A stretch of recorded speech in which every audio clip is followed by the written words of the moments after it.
This is Identity at the Center. If it has anything to do with IAM, this is the go-to podcast. Now your hosts, Jim McDonald and Jeff Steadman. Welcome to the Identity at the Center podcast. I'm Jeff, and that's Jim. Hey, Jim. Hey, Jeff. How are you? Not so bad. Yourself? I'm doing great. I have a question for you. Did you know we have the greatest listeners ever? Yes, I know that for a fact. We do have the best listeners. It is a guaranteed fact. So I wanted to call out, I put out that message on LinkedIn about, hey, give us show topics. I wanted to, do a shout out to Fred Patterson and the infamous Chris Power, who I love that guy. I'm so glad we met him, man. You should have seen the DM he sent me. It took me like a half an hour to read it, but I'm going to throw out some of these topics for you and just, first thing that comes to mind. So from Fred, he wanted to talk about the importance of a data dictionary in terms of, you're rolling out a new IAM system in your company, having that data dictionary. What comes to mind? I guess I need more information. Data dictionary meaning like you're introducing new terms to the enterprise and people need to know, like when you say authentication or IAM, what does that mean to the normal person? Or are we thinking something like behind the scenes that is like metadata associated with data? I'm thinking usually when I use that term data dictionary, I'm thinking in terms of that back end. So, hey, the way we use title or department code or something like that is common throughout the replication of that data. So maybe starting an authoritative source like an HR system, going to your IGA system, and then being replicated out, or maybe replicated in reverse, but that there's a common understanding of what business title means. Yeah, I like that topic. I don't think we've actually touched on that yet. It's sort of like that plumbing, right? It goes on behind the scenes, kind of just assume sometimes that it's there, but anything that helps organizations get alignment into how is the data being used and are we even sure it's being used in the appropriate areas is probably a good idea. Yeah, and I also, just what came to mind for me was like data governance. It's not only writing that data dictionary, throwing it out there, and then we'll revisit it in 5 years when it's not even being used anymore, but how do we keep it so that it's fresh? How do we keep it so that as folks are making changes to downstream systems, the impact of how they may be changing that metadata, if they're swapping out business system A with business system B, you're potentially taking on a whole new data dictionary for that application, if you will. So yeah. I thought that was a great topic that I really think we should find an expert to come on the show and talk about. Another set of questions was from Chris Power, and the first one he threw out there is ITDR the real deal? First thing that came to mind is like we've got a couple shows coming up to talk about ITDR, but it's kind of burst onto the scene. So is it the real deal? The first thing that came to mind for me was, so are people actually deploying this and using it in the real world? Yeah, I mean, I think we've had a couple of conversations about this in the past too. I'm thinking back to like Gartner last year, where there was the talk about we had a conversation with head Kovets from Silverfort, for example. Absolutely. Yeah, we definitely have talked about, what it can do, what it does. I think when Chris is asking, is it the real deal, is like, are people actually putting this into effect in their environments? Enterprises, like where is it on the hype cycle, if you will? Yeah. So that was a good one. He brought up our favorite topic, roles. Then he made a comment. The nirvana is one role per identity. In other words, like that's been the mantra. I know personally, that has not been my mantra, because I think definitely there is a legacy there where like I thought that at one time that was the goal as well, but I no longer think that, and I haven't thought that for a long time. How about you? Yeah, I'm the same way. I don't think I've ever seen it in real life. I think you can define you want one role per identity within an application, maybe. Maybe that would make sense, but not across like an organization. I haven't seen anybody be truly successful with it unless it's a very, very specific use case, like, I don't know, retail or something like that, where it's like, oh, I'm, a clerk or an associate or whatever term you use, right, to call your frontline staff. But even then, I think it's still pretty difficult to get to. I like the idea of it, but I just don't think it happens in the real world as often as people want it to. I agree. That's definitely, but the topic of roles, kind of the topic that keeps on giving. I mean, if we called this roles at the center, I think we'd have maybe even more listeners. Okay, so the last one that I wanted to bring up from Chris's pages and pages of DM here was, and I just liked the way he wrote this. So it was new applications, the final frontier. IAM now sits on the front line of companies buying their new applications, sitting with vendors, pitching their wares, and asking us, what is your authentication and authorization strategy? With us asking that, what is your authentication and authorization strategy? And our universal translator must be busted as they look confused on why they need to have one. The business is playing the role of Klingons, and they're mad that we are trashing their proposal for a new tool, or making them realize that their new tool will be hard to manage once they get it. Either way, they're looking to fight. Well, I love the Star Trek references, and that would be a hilarious episode to see if you can hang with those, because you've struggled with the Star Wars stuff in the past. I wonder if you're better at Star Trek. I'm definitely better at Star Trek, especially when we're in the lane of the Next Generation. Okay, so if we stick to the Next Generation side, I like the idea of it because I think a lot of business counterparts for our IT brethren out there just love to toss things over the IT wall and say, oh, well, we bought this thing, you guys deal with it. Right. And I think that they need to understand they have a hand in this a little more than maybe they've used to in the past. And sometimes that's organizational politics, or it may be, but anything that brings down that wall between the business and IT really partnering. And when I say IT, I think IAM is part of that as well. Is really helpful. I think just for the organization to understand truly the risk, and maybe trying to tackle some of that shadow spend or shadow IT that sometimes exists with an organization. But yeah, it always bugged me when it just gets tossed over that wall and say, okay, well, we bought this thing, you guys figure it out. Yeah, absolutely. And I think these are the kind of topics that are also great to pick folks' brains at IAM conferences when we all get together. This episode is going to drop on September 11th. Jeff, you're going to be busy the week of September 11th. You're going to be at the Cybersecurity Midwest Summit. Why don't you tell us about that? Yeah, among many things. I'm traveling pretty much all week. But it's the last chance. If you're hearing this on September 11th, I will be on Thursday at the Cybersecurity Midwest Summit in Cincinnati, Ohio. It's put on by ComSpark and CDO. I'll be part of a panel there talking about identity and access management. Part of there is RSM's security and privacy risk consulting practice. So unofficially a working gig, for you and I, but I'll be there representing us as we kind of go through that. But if you're hearing this, it's probably your last chance to figure out if you're going to be able to make it out to Cincinnati. Hopefully, see some friendly faces or new faces come up and say hello. People always seem to gravitate towards you, Jim, when we're ever on site someplace. I don't know. Maybe I just have, an unfriendly face or something. But I had the fancy guy. Suit. I had the fancy suit, so people you do stick out. Yeah, I'm usually flying a little under the radar. So yeah, definitely. Hopefully, people come see that. Yeah, and then you've got another. So the first week in October, you and I are going to be at different conferences. You're going to be at Identity Week America.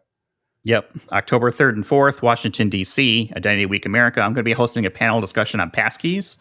So I'm looking forward to having a conversation about that. That's one we actually have a discount code for. And by the way, I plopped these discount codes into the Slack channel earlier this morning for the new conferences channel that's out there. So plug for the ID Pro conferences channel within Slack. I put some of this as well, but if you use the code IDAC30, IDAC30, you get 30% off of your conference pass. And that code works for both Identity Week America and Identity Week Asia, which is also taking place later this year. So hopefully people are able to take advantage of that code, because while I'm doing that, you're going to be over at Octane. I'll be in Octane. I'll be there. And it's going to be a weird thing because I feel like every conference that we've been at, or that I've been at in the last couple of years, we've been podcasting. So we're going to be a part. I won't be podcasting, but I'm going to try something new. I'm going to use my iPhone video and see if I can capture something decent from a video perspective, and if I can clip it together to make it look semi-professional, to give people a feeling for what it's like to be at the conference. So that'll be for people who can't go to the conference, or really anybody can watch it. But for people who can make it, we've got a 30% off discount code as well. It's OKTN IDAC 30. That's OKTN IDAC 30 for 30% off of your registration. Go to okta.com/octane. And then, Jeff, you and I are going to be the official podcast of the Authenticate Conference, which is 2 weeks later, October 16th through 18th, Carlsbad, California, just north of San Diego. We've got a discount code for that one as well. It's the best discount code you'll find. It's IDAC 15 podcast is for 15% off your registration. And one lucky person who uses that code will receive a gift basket or gift bag. I don't know what's going to be in the basket or the bag. It might just be pictures of us, Jeff. I hope not, because that doesn't sound like much of a of a gift bag. It's like more of a nightmare. Well, hey, we don't know. We don't know. We're not making the bags. It could be a bag full of gold nuggets. It could be. Yeah. Well, that'd Probably be cool. won't be that I think that's gonna either. be a fun conference. Yeah. I mean, the fact that we'll be up there doing a keynote, doing sort of a live show, it's going to be broadcast around the world, streaming at the same time. So starting to put, kind of how that's going to work, getting some logistics in place. And then, of course, you and I will be podcasting. Yeah, it's a good time. So hopefully people are able to take advantage of those discount codes. I'll have them in our show notes as well.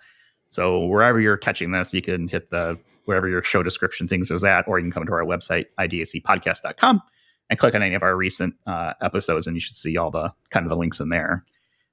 Anything else we want to get out there for awareness sake, or should we talk quantum? We should talk quantum. I mean, last week we talked cryptography, right? We did a cryptography 101 episode to kind of set the stage for today. So thanks for Andrew for that last week. And yeah, I think we're ready for this conversation today. Yeah. So why don't we get into it? Because we've got a couple of guests that are going to help us today. We did start off the conversation last week with Cryptography 101. So if you need a kind of a refresher on that, it's probably a good spot to start, and then a spot to start. Start to spot. I can't talk today, but go back and listen to that. That'll help with sort of setting the stage for this conversation around quantum computing and sort of its effects around identity and access management. First, we're going to introduce Teresa Wu. She is working on smart credentials for Idemia, identity security in North America. She's joining us all the way from Vietnam, and want to welcome her to the show. So welcome to the show, Teresa. Thank you for having me, Jeff and Jim. Yeah, so thanks for joining us. We've also got Olivier Nora. He's the Chief of Open Innovation for Idemia Enterprise Division. He's joining us from France. Welcome, Olivier. Bonjour à tous. Hello, welcome everyone. Bonjour. So we're going worldwide today. So we've got, I think, people in just about, all the time zones that makes this a little more challenging for us. Thank you guys both for joining us. One of the things we like to do when we first have guests on our show is learn a little bit more about their identity background and kind of understanding how do they get into the space in the first place.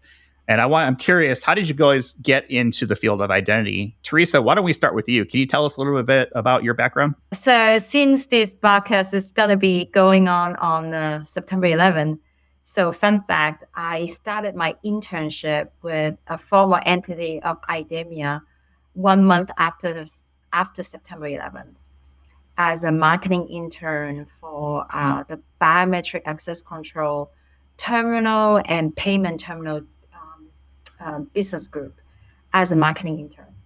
And I fell in love with biometrics and I never left it.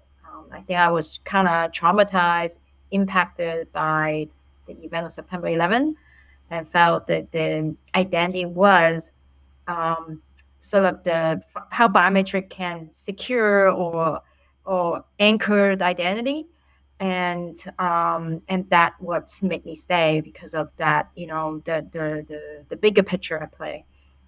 So I can continue evolve from biometrics to other use cases and vertical, and the last couple of years has been more and more focusing on identity and digital identity. Olivier, how did you get into identity? Oh, actually, my first contact with identity was when I was 14. And in fact, I had at home the first smart card ever produced. And I know very well the people who invented the smart card. And that was when I was a kid. And in fact, when I started working in IT, for the past 20 years, I've been in the security business. I've been working by Atos, by Capgemini, then Verifone in the payment, and then Idemia. And in fact, identity is at the heart of all the security systems. And I saw all the development of malicious attack over the years, in particular with the development of the internet starting in the 90s until 2023. And just for an example, when I was in Capgemini, my R&D team used to work a lot on social engineering. And how do you take over accounts and enter into a company without even touching technology, but just by asking the right question and doing some surveys? Wow. So 14 years old, smart cards. When did you realize you were an identity? Did you know it right away, or did it take you a little while? I realized it when I was on the Minitel. The Minitel was an online system before the internet in France. And that was the first time I faked my identity and said I was over 18. Okay, so definitely not condoning that behavior, but yeah, I get it. That's pretty cool. When I was 14, I was probably playing Nintendo and basketball, and that's pretty much what was my life. Teresa, your role has to do with smart credentials for Idemia. I guess tell us about what does that mean in the real world? What can people expect? What your day-to-day to look like? So actually, so I have actually kind of two major role in this position. So number one, I'm the P&L owner of our smart credential business in North America, meaning the smart card business and the smart token business, mostly. So if you are working for the federal government or as a contractor or as an employee, then you know that the PIF card, the CAT card, and the TWIC card, those are the cards that we manufacture or personalize for certain agencies. And so that fall in my responsibility for my team to support them, deliver them. So that's the core of my one of my core area of responsibility.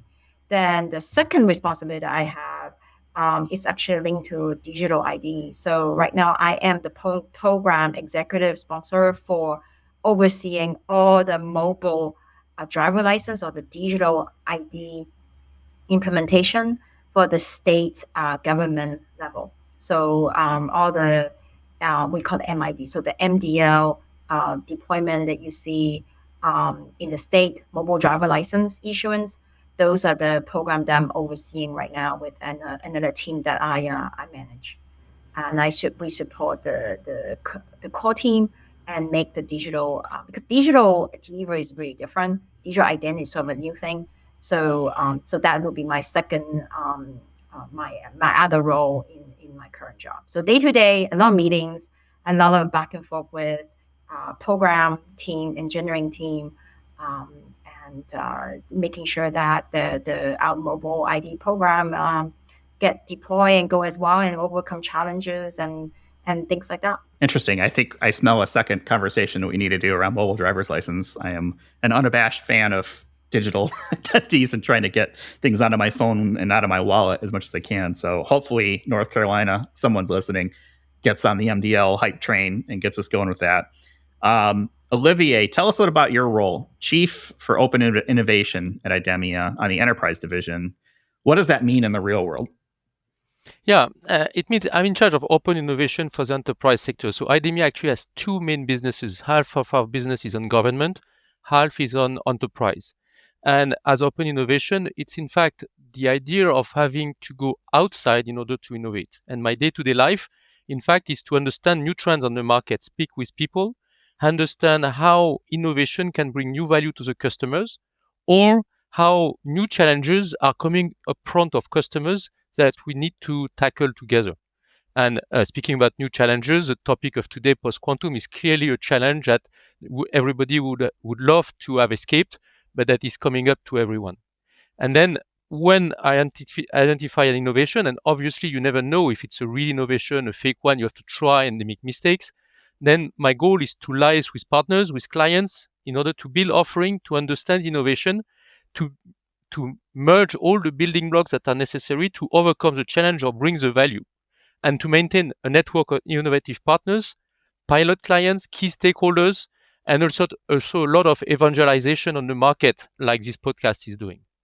And speaking about post-quantum is typically at the heart of this open innovation, because it's a challenge that will impact everyone and which needs an industry move. Not a single company will solve it. We need to move all together in order to protect the citizens, to protect the governments and the companies against that threat. So I'm glad you brought that up, because I sat through your presentation at Identiverse, and I was like, oh, we got to get these guys on the show. Kind of talk about this, because we haven't really gotten to the quantum topic very much.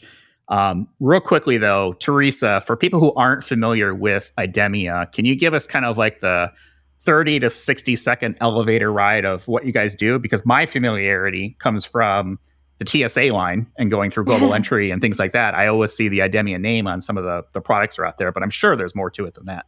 So Olivier's earlier already started talking about how Idemia is organized. We have actually two major business units.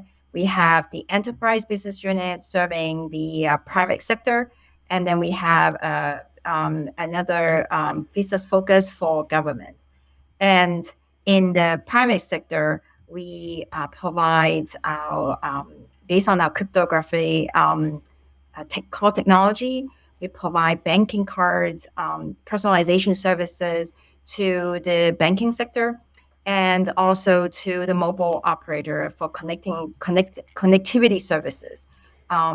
So that's basically your mobile phone, the SIM card in your mobile phone, the eSIM services. That's where Idemia provides services to. And then wherever it's in your wallet, the EMV chip, smart card-based banking cards, that's also what Idemia provides. So that's on the private sector. And in the government, we do everything from biometric identification system to identity documents to border security solution to what you see at the TSA checkpoint. Everything that touch identity document, biometrics, those are sort of our core competency, in addition to system, I would say, analytics and solution and bespoke solution that we provide to government. So in short, that's what we do. That's great. So Olivier, I'd like to take the topic of quantum computing, such a complex topic, and I'm not even sure I really have my arms around exactly what it means. So can we start with kind of a basic explanation of what it is and how it differs from computing today? So you said we would start hard, so we're going to start hard. In fact, James, maybe for everyone to understand, a quantum computer is not a computer that is going faster. In fact, it will not replace our current computers. It's a computer that works differently. And instead of doing mathematical computation, in fact, it will rely on a physical phenomenon to solve some problems, some of which are easy to solve with quantum computing. But maybe in order to be more easy to understand, I will take an example of the optical computer. You remember the optical computer we had in the early 2000s.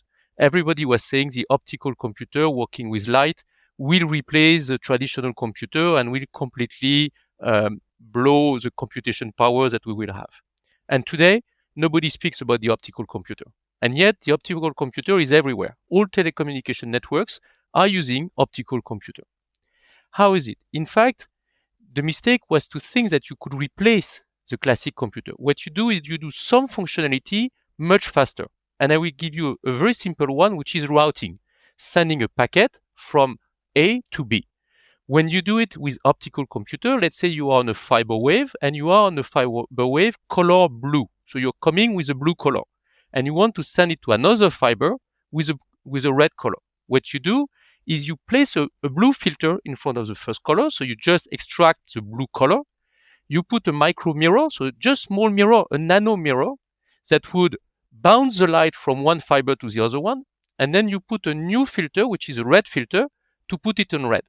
And in fact, with two filters and a mirror, a nano mirror, you are able to route a packet much more efficiently than a traditional computer.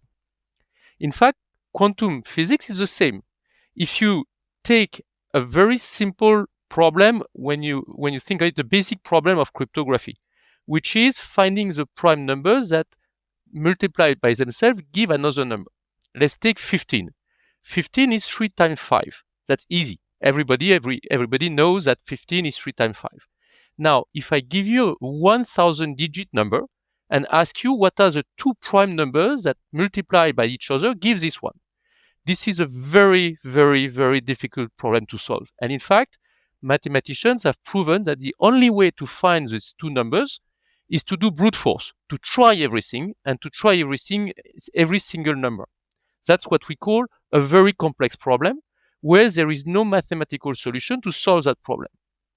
The issue is that there is a quantum physics solution, which is with the right quantum computer, with the right disposition of your atoms, you can input 15 at one hand, and then automatically the quantum physics will produce at the other side 3 and 5. And that works for every number.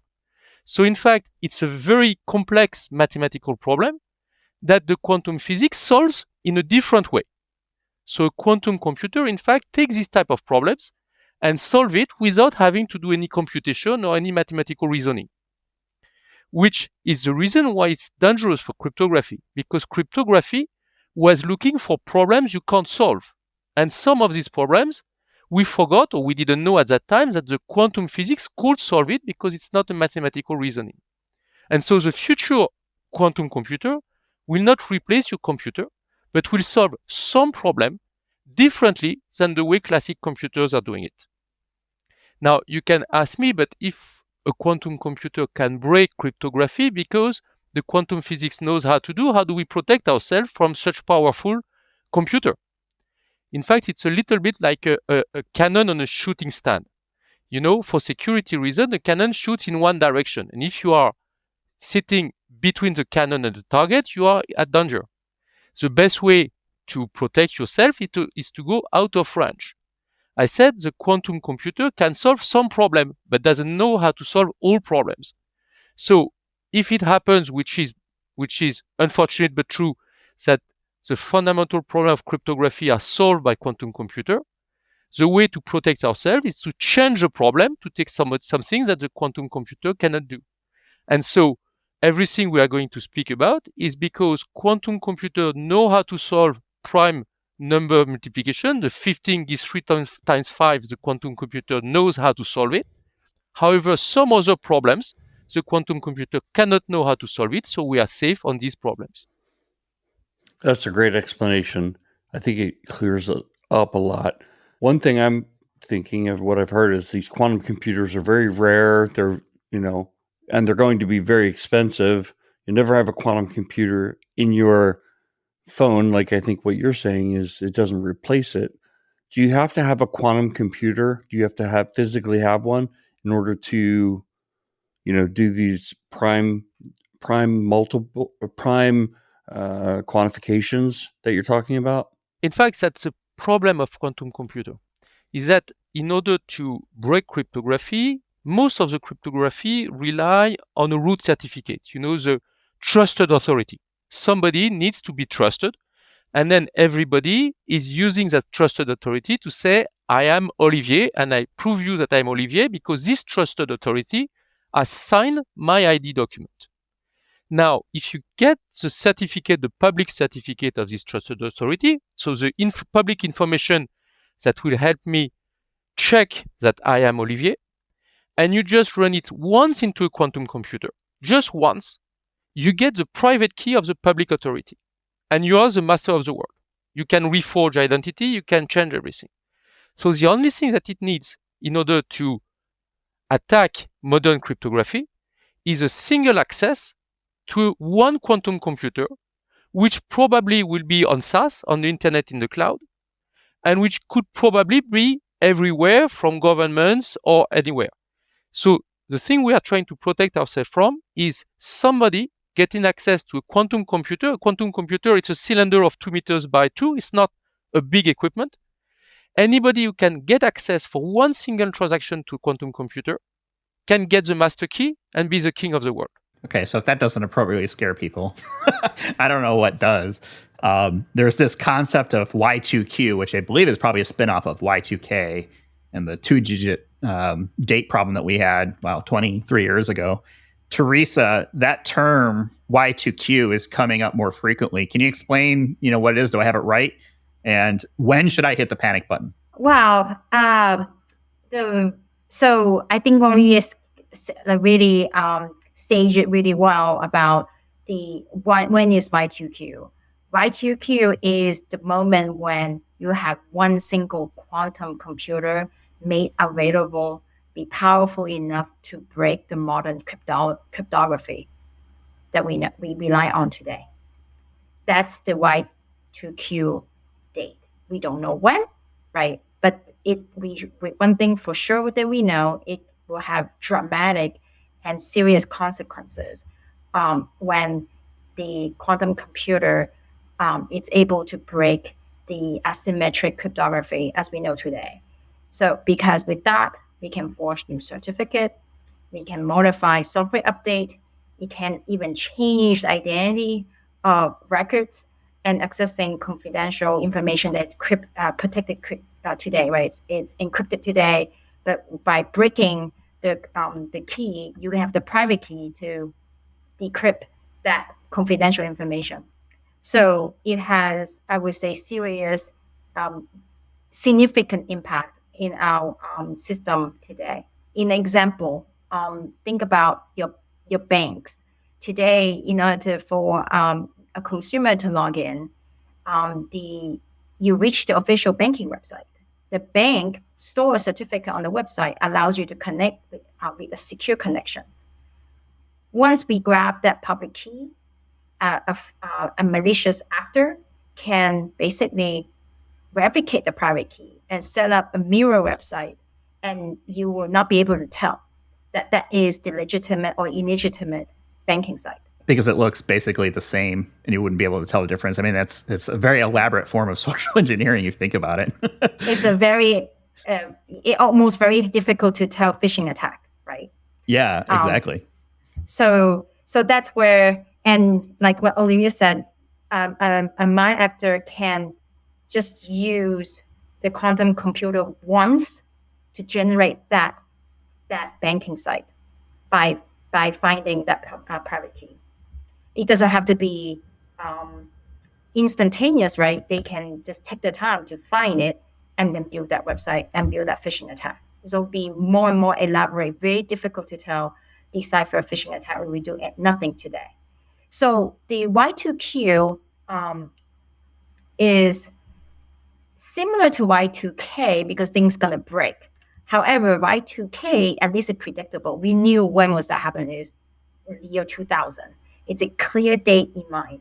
Y2Q, we don't know when. We just know the circumstances that will happen, right? What that means. Y2K leads to maybe accidents, errors in the system, but it's not fatal. In Y2Q, I just give the example of the bank. It can open doors to lots of malicious or fraudulent use of our system that we rely on today. So that's where we need to start preparing for, because we actually, with Y2Q, everyone's vulnerable if we don't start looking at how to migrate and, like what Olivier said, moving ourselves away from the zone of attack. That's the focus for what we need to do before Y2Q happens. So we can't tell when it's going to happen. Olivier, I know that there are companies out there that have quantum today already. IBM, Google, I'm sure others, governments, et cetera. I guess, how do we define this transition? Is it a gradual transition where it just kind of it just kind of happens over time? Or is it bang, it just happened and we didn't know it? Or maybe it's happened and we don't know it yet. Like, what are your thoughts on that? My thought on that is we are, like in these movies where you have a ticking bomb and you don't really know when it will set off, but at one point it will. And the only thing you're thinking of is, I want to get out of this room. I want to get out of this room. So, as we said, you need one access to a quantum computer to retrieve any private key. So if you are a company and you have an R&D department with all your secrets and patents and secrets, industrial secrets, your competitor just needs one private key, one access to one of your public certificate to get your private key. And to get this private key, it's one access to a quantum computer, which is not very difficult to do.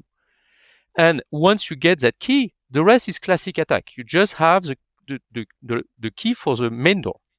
And now the issue you have is probably they will not tell it about you. They will not tell you, hey, I have the key. Probably they will copy everything, they will do the things, and you will not even know about it. So it's something that is going on where the risk is actually increasing over time, because unfortunately the quantum computer provider are holding the promise. They did some forecasts on when they would be ready, and up to now, most of them are following the quantum Moore law. They are following the law. Now, the question you might ask is, okay, but when shall I move? When is the risk for me too high or too bad? This is actually the wrong question. Because the real question is, when will security agency, the CISA, the NIST, the NSA, the ANSI in France, all the security agencies, government security agencies, when will they mandate the change? Because they will assess that the risk is too high and they will force everybody to migrate. And the issue is that when they mandate the change, and everybody will have to do it as fast as possible, and the people who are not prepared will not be able to match the requirement that is imposed by the government for national security reasons. And we are in identity here. I have another bad news, which is most probably the first system you would like to move is the identity management system, because that's the one at the heart of all security systems. So even if you say, okay, I want to see what I migrate first, I want to migrate first my most secure, most confidential part, and then the other one later, most probably your IAM systems are in this heart, in this kernel of core systems that you need to protect absolutely. I think this is why we like to end the podcast on a lighter note, because this is some scary stuff. But the whole thing I think we focused so far on was the ability for quantum to really threaten the way cryptography is done today. I'd like to bring it back to the main topic of this podcast, identity. And Teresa, ask you, what problems does quantum computing pose to the field of identity? Wow. With zero trust, we're starting to realize, right? When you want a good security system, identity is like literally, no pun intended, at the center. You have to make sure you know who you're dealing with, right? In your network, in your system, in your access of information. So now with quantum computer, it definitely impacts the identity management system in two ways. It can compromise your user identity. Can you really trust that user identity that you created even 5 days ago? Is that still trustable, right? And then it also compromises the access. It can breach the access management piece. So you talk about IAM, it can compromise the identity of the users. It can also compromise the access management of the system. So you look at the user identity side, the identity proofing. Can you really trust that event? Can you trust that user authentication event? Can you really trust the account recovery event? And decentralized identity. When the identity is decentralized, managed at the edge, and it's secured by the cryptography, with quantum computing, all these, I would say, things that we trust before, we're gonna have to relearn and find a way to trust it again, protect it so we can trust it again.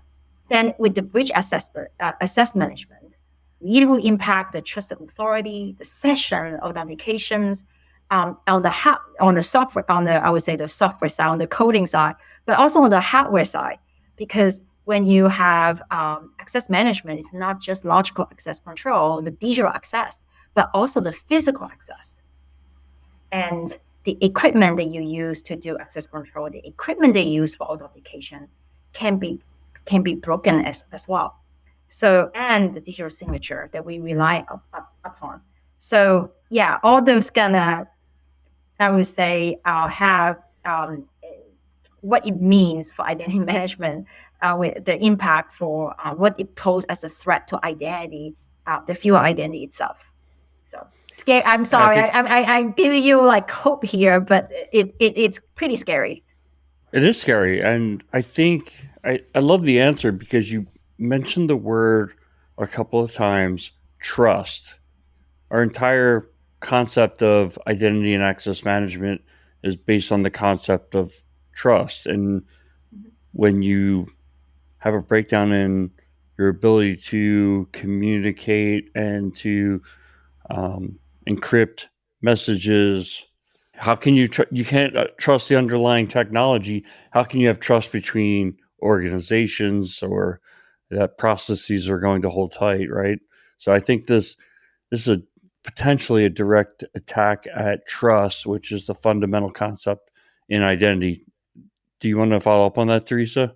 Correct. I think that's why Olivia and I started to evangelize on, we need to start preparing. We need to build a new paradigm on how to trust by prepare for the arrival of quantum computing by using cryptography that quantum computer are not good at solving. But migrating to a new kind of cryptography technology takes time. I think a lot of people mentioned SHA-2 migration was painful and take forever. We don't have that time to take the luxury to take forever. So we need to start preparing now to do that. So I think it's not all like lost, but we definitely need to start working on it because the ticking time bomb is here. Yeah, that's a great point. It's planning to or failing to plan is planning to fail.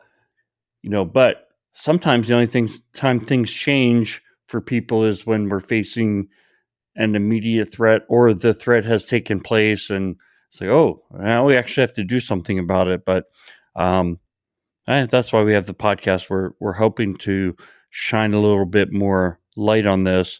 So I wanted to ask Olivier, what types of roles or sub-disciplines in the IAM field should be most concerned with about the all the threats we've been talking about related to quantum? Do you think it's like the authentication side or, the hashing of passwords and those being taken and published on the dark web? What are the areas that, specific areas that concern you the most? Yeah, maybe to have a positive note on this topic, I will not speak about all what the IT vendors, so ourselves, people supplying IAM software and others are doing, because obviously all the IT sector in the security business is working very, very fast to face the threat and to provide tools and equipments in order to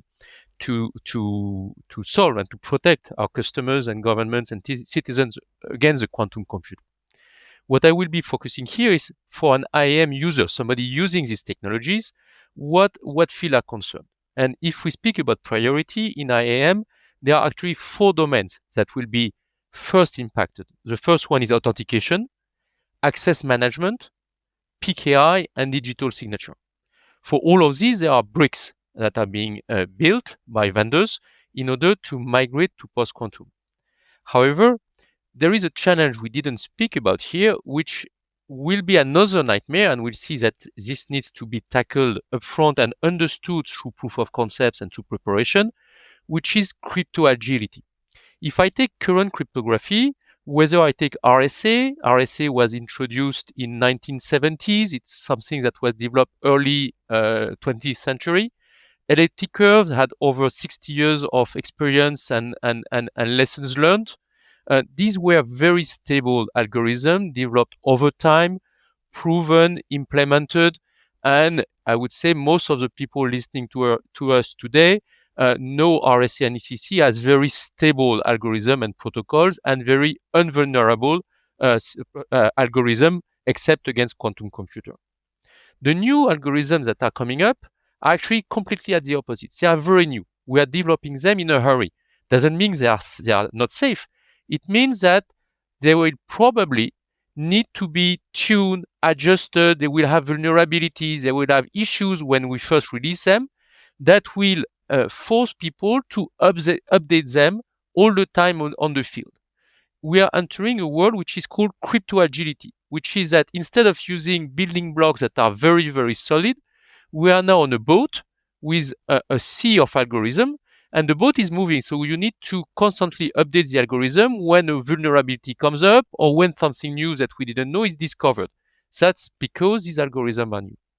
And when we speak about crypto agility, it means that obviously for people who are using IAM systems, you need to set up a multidisciplinary team in order to manage a project and the migration over time.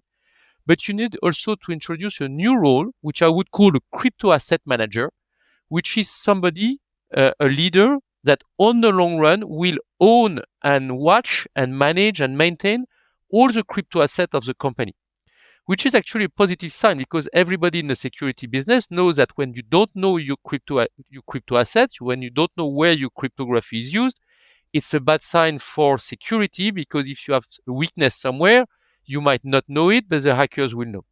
Now, here you need to have somebody to maintain and update everything everywhere. And I will just give an example. It means that you need to maintain and to keep up to date all your corporate employee badges, which today nobody maintains because they are set and that's fine. In the future, you need to update them. Corporate badges, FIDO keys, all your critical devices, equipment on the factory, equipment in trucks, everything needs to be managed to be up to date in terms of vulnerability.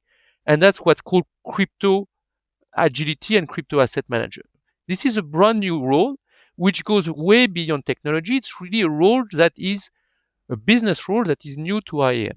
And that's one of the reasons why we really advocate to anticipate and to prepare, not only from the technology side, but to understand what it means to own, maintain all these assets in the company. Are we going to need new technologies to support this? Or is that crypto agility something that you think is, existing vendors are going to either support or have to support to keep alive in this?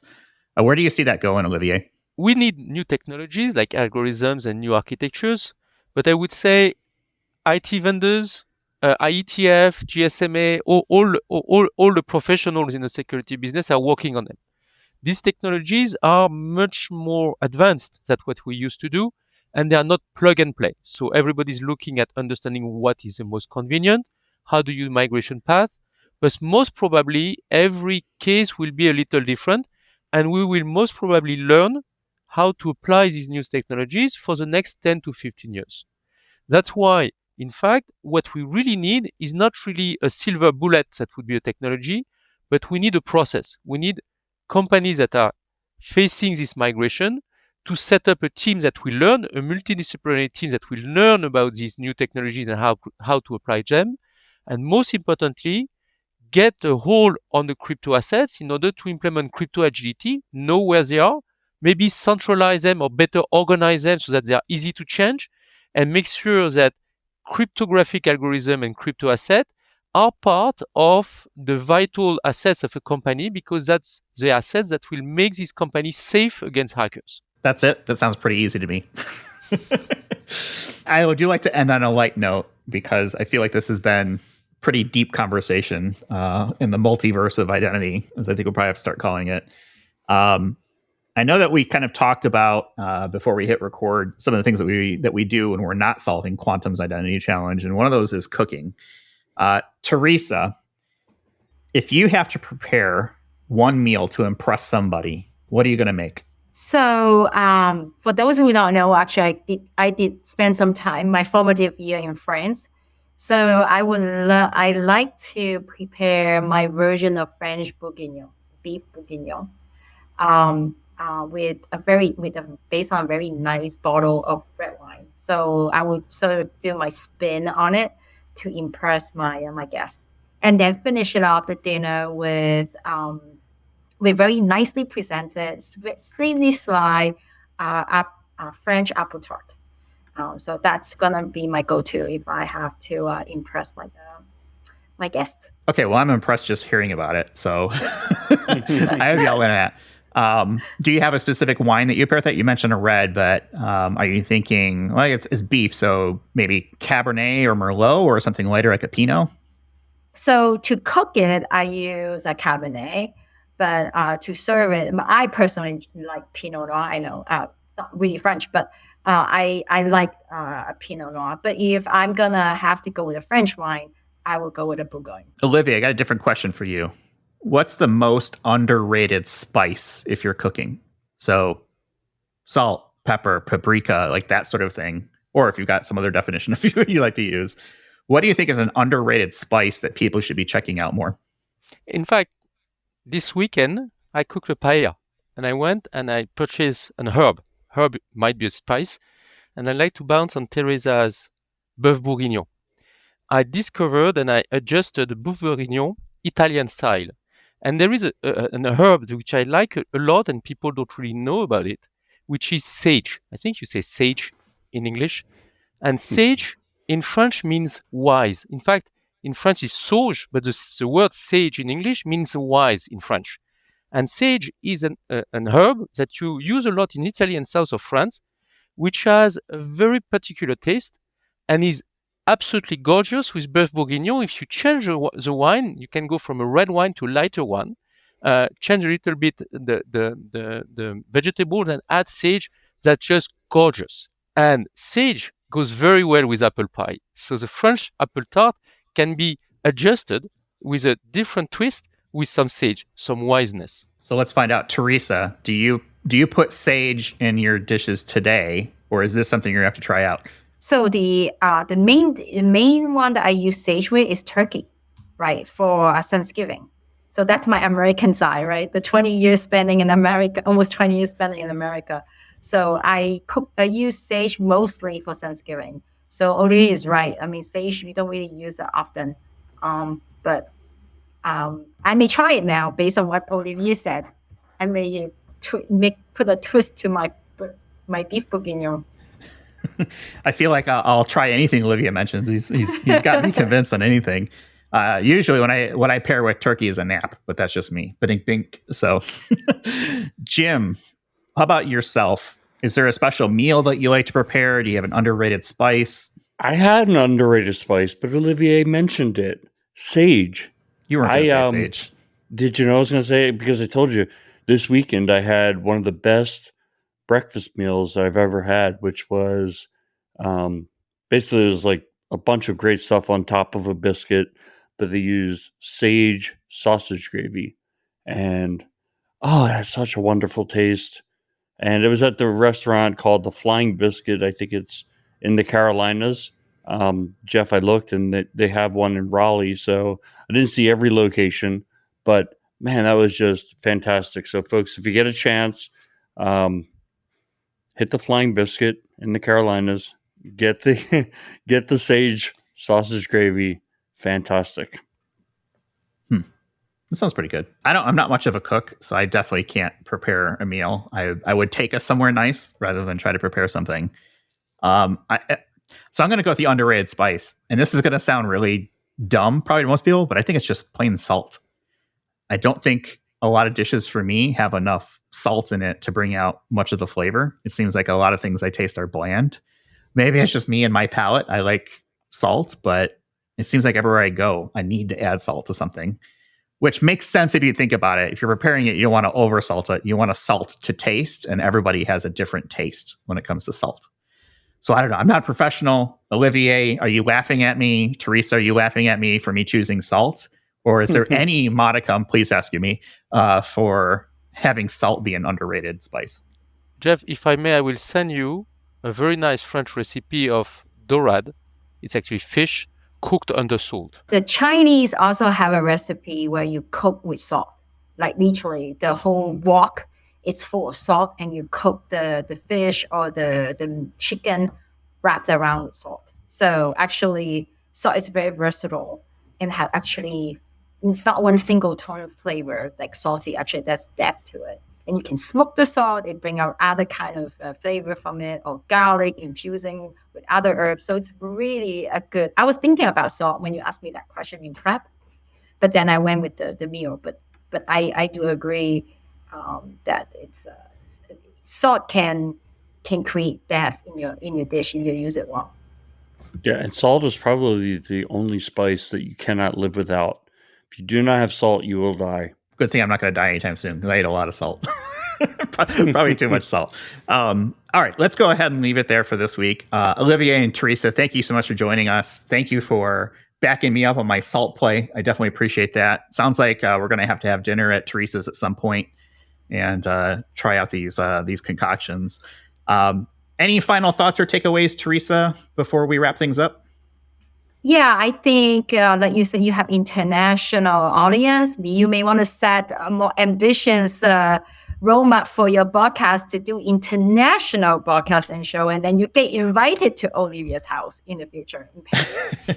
I would love to travel internationally. Travel is, of course, as you know, expensive. So if there is a conference or something out there that wants to sponsor, Jim and I coming out and doing something live from there, like we do with some of the other stuff in the US, I would definitely be up for that for sure. I love to travel, so that would be good, but it is expensive.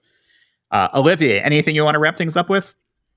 No, I think that was great. And for your information, salt used to be taxed in France, and that's the only thing that we have removed taxes in France. We are tax specialists, and in fact, we removed the taxes on salt, which actually was a good move. There's a fun fact. Jim, anything you want to wrap things up with? No, I think, this podcast, just like there's so many other resources, is great for sharpening the saw, getting you thinking, maybe sending you down a path to do some more research and become more knowledgeable. And I mean, that's really how I built my IT knowledge and later IAM knowledge. Is you find these things that you don't understand and you want to learn more about, and you go out and research. And hopefully this teases a few ideas in your mind that you go out and do further research, because I think everything we covered today was very much at the surface level. There's so much more. So I encourage everyone, dive deeper. Yeah, we definitely can't solve all of quantum identities problems in one podcast, but I think this was a good start to at least having the conversation get going. We're going to go ahead and leave things there for this week. We will have links in our show notes to Teresa and to Olivier to connect with them on LinkedIn. Also, you can learn more about Idemia at idemia.com, IDEMIA.com. We'll have a bunch of links in our show notes as well for the different conferences and discount codes for the different things we've got, as well as connecting with Jim and I. Send us ideas for shows, questions, comments, concerns, pictures of Whoppers candy. Those go to Jim. And you can find us on the web at idacpodcast.com, and we're on Twitter or X or whatever at IDAC Podcast. We're on Mastodon at IDAC Podcast at infosec.exchange. And don't forget to hit that subscribe button so you know when new episodes are coming out, and you can be among the first that hear them. So thanks everyone for listening, and we'll talk with everyone in the next one. You've been listening to Identity at the Center. We hope you've enjoyed the show. Make sure to like, rate, and review. And we'll be back soon. But in the meantime, hit the website at identityatthecenter.com and find us on Twitter at IDAC Podcast. See you next time on Identity at the Center.